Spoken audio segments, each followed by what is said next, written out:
இனிமையான நண்பர்களே, அன்புள்ளம் கொண்ட சொந்தங்களே, அனைவருக்கும் வணக்கம்.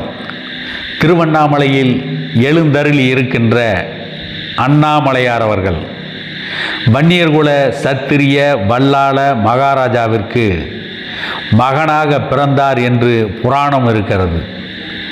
அதனால் ஒவ்வொரு ஆண்டும் அண்ணாமலையார் அவர்கள் முன்னின்று வன்னியர்குல சத்திரிய தோன்றலான சத்திரியர் வல்லாள மகாராஜாவிற்கு ஒவ்வொரு வருடமும் திதி கொடுத்து வருகிறார். அக்னி குலம் எனப்படும் வன்னியர் குலத்தில் தோன்றிய வல்லாள மகாராஜா கொய்சாள மரபை சார்ந்தவர்.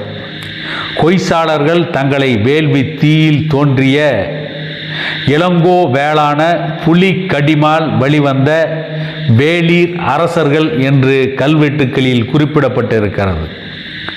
14ஆம் நூற்றாண்டில் திருவண்ணாமலையை தலைநகரமாக கொண்டு ஆட்சி செய்த இவர் அண்ணாமலையார் திருக்கோவிலில் பெரும்பான்மையான திருப்பணிகளை செய்து கோபுரத்தை கட்டியுள்ளார். வல்லாள மகாராஜாவின் புகழ்பாடும் பக்தி இலக்கியம் அருணாசல புராணம் 15ஆம் நூற்றாண்டில் இயற்றப்பட்டது. பிறவா யாக்கை பெரியோன் என்று போற்றப்படும் சிவபெருமான் இவருக்கு மகனாக பிறந்தார் என்று இந்த நூல் கூறுகிறது. இதனை மெய்ப்பிக்கும் வகையில் ஆண்டுதோறும் மாசி மகத்தன்று திருவண்ணாமலை அருகே பள்ளி கொண்டாப்பட்டு கிழக்கில் ஓடும் கௌதம நதிக்கரையில் சிவபெருமானே வந்து வல்லாள மகாராஜனுக்கு திதி கொடுக்கும் நிகழ்வு ஒவ்வொரு ஆண்டும் விமர்சையாக நடைபெறுகிறது. அதற்கு அடுத்த நாள் அரசன் இறந்தபின் மகனுக்கு முடிசூட்ட வேண்டும் என்ற நியதிக்கேற்ப சிவபெருமானுக்கு சம்பந்தனூர் வன்னிய கவுண்டர் மரபினர்கள் முன்னிலையில் முடிசூட்டும் நிகழ்வு அண்ணாமலையார் கோவிலில் வருடந்தோறும் நடைபெறுகிறது. இப்படிப்பட்ட ஒரு நிகழ்ச்சியை பிரம்மாண்டமாக நடத்துவது என்று இந்த ஆண்டு பாட்டாளி மக்கள் கட்சியும் வன்னியர் சங்கமும் வல்லாள மகாராஜா மடாலயமும் ஏற்பாடு செய்துள்ள முடிசூட்டு விழாவிற்கு பாட்டாளி மக்கள் கட்சியின் தலைவர் டாக்டர் அன்புமணி ராமதாஸ் அவருடைய மனைவி, பசுமை தாயகத்தின் தலைவர் முனைவர் சௌமியா அன்புமணி அவர்கள் தலைமையில் நடத்துவது என்று முடிவு செய்யப்பட்டு அந்த நிகழ்ச்சியில் அவர் கலந்து கொண்டு சிறப்பிக்க இருக்கிறார்கள்.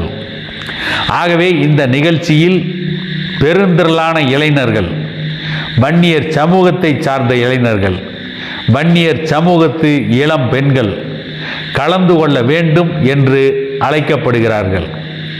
இந்த முடிசூட்டும் நிகழ்வில் கலந்து கொள்ளும் இளம் பெண்களுக்கும் இளைஞர்களுக்கும் மஞ்சள் சீருடையை விழா குழுவினர் வழங்குவதற்கு சிறப்பாக ஏற்பாடு செய்திருக்கிறார்கள் என்று பாட்டாளி மக்கள் கட்சியின் திருவண்ணாமலை தெற்கு மாவட்ட செயலாளர் ஏந்தல் பக்தா அவர்களும் திருவண்ணாமலை தெற்கு மாவட்ட வன்னியர் சங்கமும் திருவண்ணாமலையிலே இருக்கின்ற வன்னியர் மடாலயமும் தெரிவித்திருக்கிறார்கள்.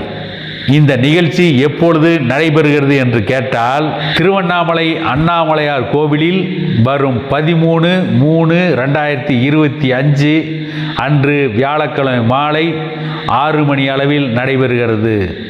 அண்ணாமலையாருக்கு நடைபெறும் இந்த முடிசூட்டும் நிகழ்ச்சியை மிக சிறப்பாக நடத்துவதற்கு அனைவரும் ஒத்துழைப்பு தந்து இந்த விழாவிலே கலந்து கொண்டு சிறப்பிக்க வேண்டும் என்று விழா குழுவினரும் திருவண்ணாமலை மாவட்ட பாட்டாளி மக்கள் கட்சியும் வன்னியர் சங்கமும் வல்லாள மகாராஜா அறக்கட்டளையும் இணைந்து அழைப்பு விடுத்திருக்கிறார்கள். இந்த நிகழ்ச்சியில் கலந்து கொண்டு அனைவரும் ஆண்டவனை தொழுவோம், அனைவரும் நிம்மதியாக வாழ்வதற்கு உண்டான அனைத்து முயற்சிகளையும் எடுப்போம் என கூறி விடை பெறுகிறேன்.